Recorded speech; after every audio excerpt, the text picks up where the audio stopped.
নমস্কার বন্ধুরা, চলে এসেছি মিনি এইচডি কুকিংয়ে সয়াবিনের কাটলেট রেসিপি নিয়ে। খুবই সহজ বানানো।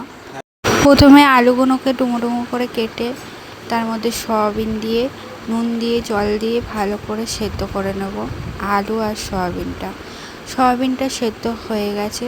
তারপরে আমি মিক্সারে ভালো করে পেস্ট করে নেব সয়াবিনটাকে। আলু সেদ্ধটাকে ভালো করে মেখে নেব। এটা কড়াইতে সর্ষের তেল ঢেলে গরম করে নিয়ে কুচানো পেঁয়াজ দিয়ে ভালো করে নাড়িয়ে চাড়িয়ে ভাজা ভাজা হয়ে গেলে তার মধ্যে আমি আদা রসুন পেস্ট দিয়ে দেব। তারপরে দিয়ে দেব নুন, হলুদ, লঙ্কার গুঁড়ো, ধনের গুঁড়ো দিয়ে ভালো করে মশলাটাকে কষিয়ে নেব। গরম মশলার গুঁড়ো দিয়ে ভালো করে নাড়িয়ে চাড়িয়ে সামান্য একটু জল দিয়ে মশলাটাকে কষিয়ে নেব।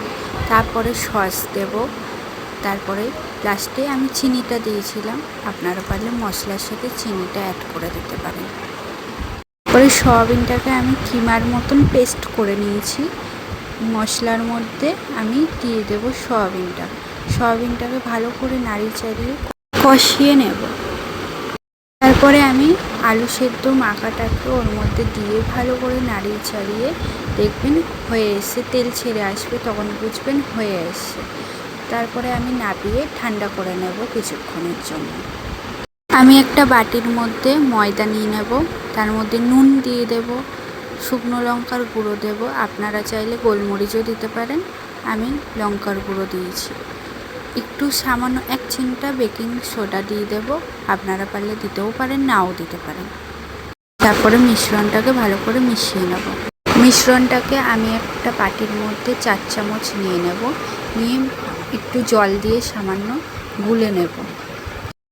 আপনারা চাইলে ডিম দিয়েও করতে পারেন, আমি এখানে ময়দা দিয়ে করেছি। তারপরে আমি সয়াবিনের পুরটাকে হাতের সাহায্যে কাটলেটের শেপ দিয়ে নিয়েছি, আপনারা চাইলে যে কোনো শেপ দিতে পারেন। তারপরে আমি ময়দার গোলাটার মধ্যে কাটলেটের শেপগুলোকে চুবিয়ে শুকনো ময়দার মধ্যে দিয়ে ভালো করে কোট করে নেব। তারপরে এক এক করে সব কটা পুরগুলোকে আমি করে নেব কাটলেটের আকারে। তারপরে রেডি করে নিয়ে আমি কড়াইতে সাদা তেল গরম করে হালকা আছে লাল লাল করে ভেজে তুলে নেব। আপনাদের বাড়িতে কোনো আত্মীয় স্বজন এলে কিছু না পেলে সয়াবিন আর আলু সেদ্ধ করে নিয়ে ঘরেরই সামান্য জিনিস দিয়ে খুবই সহজে সয়াবিনের কাটলেট করে নিতে পারবেন। কোনো খরচাও বেশি লাগবে না। ঘরের মধ্যে যদি আপনাদের সবই থাকে, খুবই সামান্য জিনিস আমি ইউজ করেছি। আপনারা চাইলে করে অবশ্যই দেখবেন, বাড়িতে খুবই ভালো হয়েছিল খেতে। আমি এরকম ঘরোয়া পদ্ধতিতে খুবই সহজে কিভাবে রান্না করা যায় সেইগুলো নিয়ে অনেক ভিডিও বানাবো।